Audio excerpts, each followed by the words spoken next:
Hey team, you're watching Harden Sneakz and it's almost September, so you know what that means. It's time to have a look at the upcoming releases for the month of September.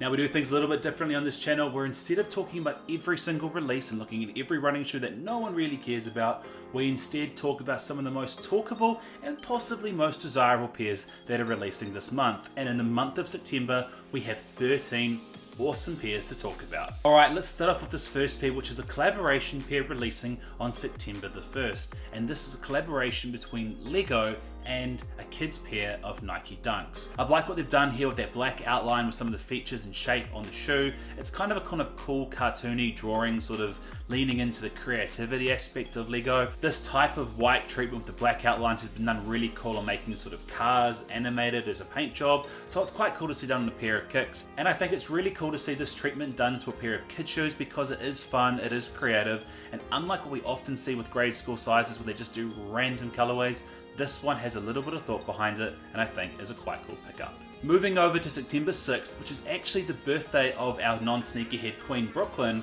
we have this pair here, the Air Jordan 4 Cavestone.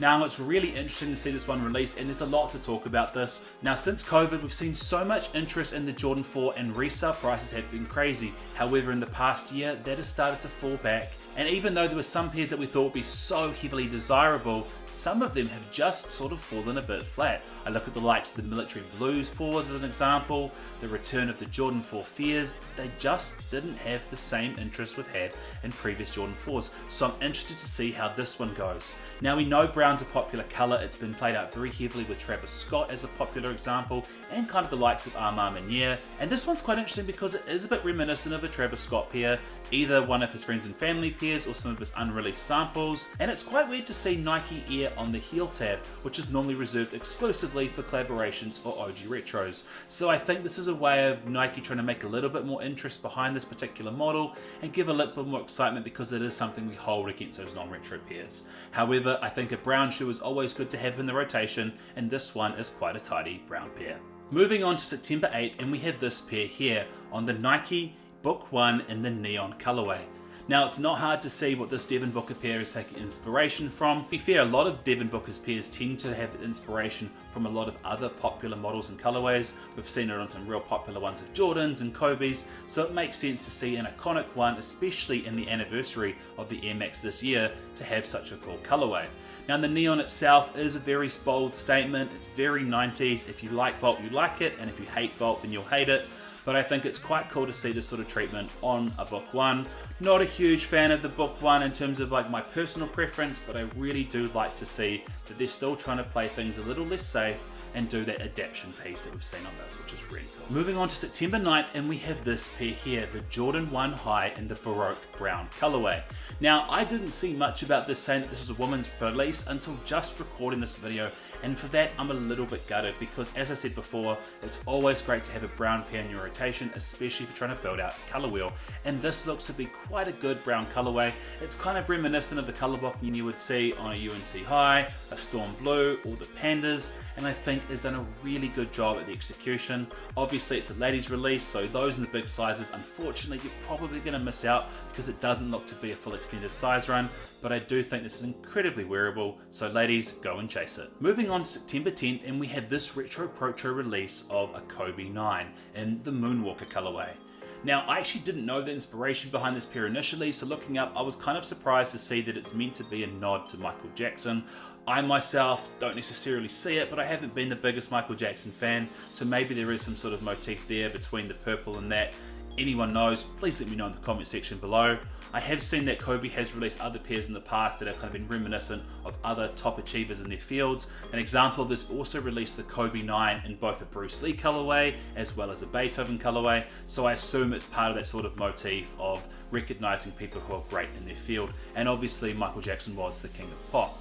All in all, I'm not a huge fan normally of the Kobe 9 because I feel it's a bit more limited towards performance mentality because of the idea of that sort of upper and mesh, and it's not as wearable as some of his earlier models. But I will say in this shade of purple, it does pop a little bit more, and I do think it kind of accentuates and looks nice with the carbon fiber. So not a bad release, and great to talk about this pair as well. Also releasing on September the 10th, we have this pair here, and of course it is another Nike Foamposite. Now, you know on this channel, my dad and myself are huge fans of the Foamposites, and this one is a great pair because it's one you can quite easily rock and wear. Haven't seen a dark blue pair in a while, would love to get my hands on this pair, but hey, there's not much to say. All in all, this is exactly what I want from a good Foamposite, something that accentuates and uses the Foamposite shape, but as a colour I can actually wear with my outfits, and that dark deep royal blue looks mint. Moving on to September 12th, and we have this pair here, which is a collaboration on the Air Max 95. Now, as I said, Air Max is doing a lot of collaborations this year because of obviously its anniversary, and this pair is quite cool because it aligns itself with the likes of Yu-Gi-Oh! Now, when I think of Yu-Gi-Oh! I thought there's a lot of different directions they could have gone, and if they decided to do one, it's possible they do other characters. So I was really surprised to see that this pair is actually a nod to the character Joey. Now, maybe it's different to what the actual anime is versus what it is in the sort of Western markets, but for me, when I look at the shoe and I see the different shades of blue, my brain goes instantly towards the Blue Eyes White Dragon and not necessarily to the outfit or the look or style of Joey. If anyone knows more about why this is actually a good nod to being a Joey pair, and there's a rationale between perhaps the anime that I've missed or in the manga, please let me know in the comment section down below. Looking at the shoe though, I do like the motif that we've got going on here. It's kind of a cool kind of gradient between colours, sort of similar to me in what you see with the Jordan 4 Fear when it goes from a dark grey to a light grey. This case we've got that dark blue to light blue treatment, and I think from an Air Max 95 perspective it is pretty clean. So good to see that. Cool to see the sort of Yu-Gi-Oh! Touches on the insoles. Interesting to see a collaboration pair done on a pair that's potentially not as popular today. Moving over to September 13th, and we have another great Jordan 5 release this year. We've already had the black metallics and we've already had the grapes, but now we have the return of the Jordan 5 Fire Red with the black tongue colorway. Look, I'm really excited to see this pair return, and I've actually been wearing a lot of Jordan 5s the past few weeks because I'm actually in crutches at the moment, and it turns out wearing a Jordan 5 works really well when you're walking on a moon boot. That said, practicality for me aside, this is a really awesome pair because it's a white pair that has some really good pop accents. Now normally we kind of see the fire be an accent color. This case, it's an accent color of the red, but really I'd almost say the black is the accent color supported by the red to make it pop even more. I think this is an incredibly wearable pair. I'm so glad to see this release. So by all means guys, keep chasing the Jordan 5s, get the full set because we've had such a great lot of 5s this year. Also releasing on September 13th, and I've got another pair that has some pretty loud accent colours, in fact even more than the last pair, because this one is a pop of pink. This is the release of the Adidas Harden Volume 9 in the Flamingo colorway. Look, I have no idea why we're seeing this so often, but at the moment there seems to be a lot of NBA players wearing pink sneakers. Think about LeBron's iconic 40,000 point game. What pair was he wearing? Pink shoes. It seems to be it's popping up a lot more. Giannis wears them, Harden wears them, KD wears them. It seems to be quite a popular colour, so Harden's thrown his hat in the ring and come out with this pair. Now normally I speak quite highly on the Volume 9, and I think Adidas and Harden have done a really good job at creating such a cool and wearable futuristic basketball sneaker. To me, it really feels like Adidas' real closest attempt at challenging the Foamposite. For me, though, this is a pink shoe, and it's not necessarily something I wanted to talk about because I wanted to chase it. I just think it has a lot of wearability, and if you are chasing your Volume 9 collection and you want that color wheel, you don't get much more loud and much more pink than the Flamingos. Releasing on September the 16th, we have this pair here, the Air Jordan 3 El Vuelo. I hope I haven't killed that too much, but what I have seen online is this pair is actually an acknowledgement of Vuelo. I need to get that right.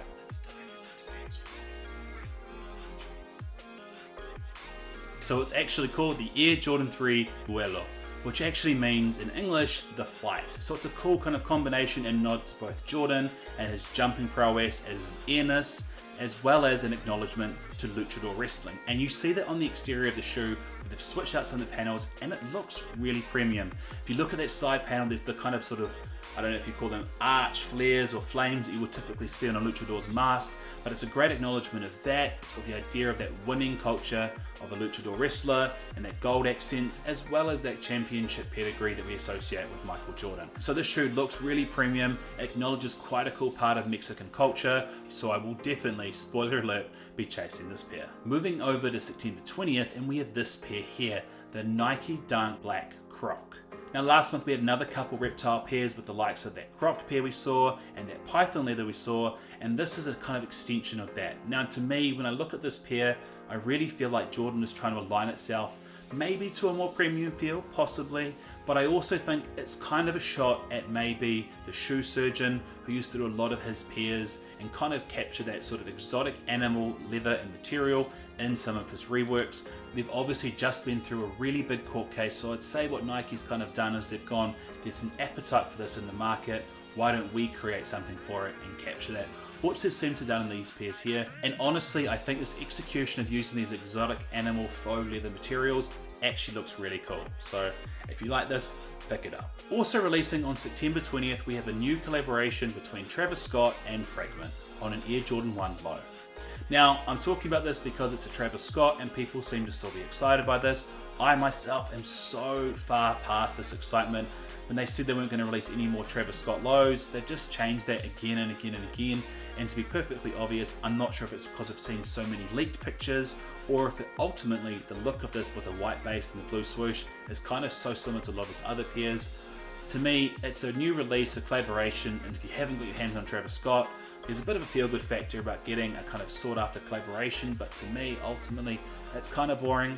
I think they could do a lot more with that. Fragment's done some cool stuff in the past in himself, so has Travis. This to me seems unoriginal. However, people will be chasing it, so we will talk about it. September 20th, if you want to try your luck, although we know it's going to be quite hard to get your hands on. Moving on to my final pair releasing on September 27th, and we have the return of one of my favorite both yellow pairs and Jordan 5s in general, and that is the Jordan 5 Tokyos. Now last time we saw this was a regional exclusive pair, obviously releasing in Japan. If you were to get your hands on a pair, resale prices were going for like tens of thousands of dollars, and don't even get started on if you're a guy with big size shoes like me. Now, because it is a retro, which means it'll be hopefully more wider release, and everyone will be able to build that grail they've been chasing for years finally in their collection. Jordan brand has done a lot of that sort of treatment this year. We had the return of the Jordan 3 soles, we had the shattered backboard 1.0s come back, and we had the undefeated 4s. So the Tokyo 5s are in great company and hopefully something that everyone can get their hands on. I think this pair is probably such a good yellow pair because it kind of is that middle ground that we don't typically see. Jordan tends to do a lot of their releases in a sort of really warm yellow. So when we often see a yellow, it doesn't have that nice kind of cool crisp yellow. And that is my favorite shade of yellow, kind of like what you see on the Lightnings. Well, there's the whistle, which means it's time to bring this video to a close. And because it's an upcoming sneaker release video, that means I've got to let you know the top 3 pairs that I'll be chasing this month. First of all, it should be no surprise, I just mentioned it, the Jordan 5 Tokyo is absolutely one pair I will be chasing. I'll also be chasing the Jordan 3 Vuelo, hopefully I've learned that right, because I think it's just such a cool, good looking pair. And then obviously Foamposites, I do love them and it's a great Foamposite, so I'll be chasing that Foamposite Deep Royal. Let me know in the comment section below if there's any pairs that I've missed that you think should have featured in this video, and if I see it and I like it, hopefully I can make a YouTube short about it so we can have a little bit more detail and talk. But it goes both ways because I would love to know your top 3 pairs as well, so let them know in the comment section below. In the meantime, thank you so much for watching, feel free to like and subscribe, and I'll see you guys next time.